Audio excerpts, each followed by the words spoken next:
To download OBS Open Broadcaster software, you can go to obsproject.com, which of course will be in the description.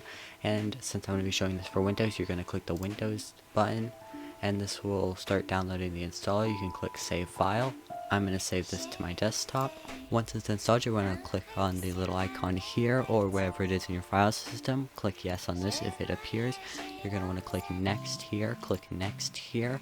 You can change the destination of where you want to download it, but I'm going to keep it in its default location, and that's what I'd recommend unless you have a specific place you want to install it.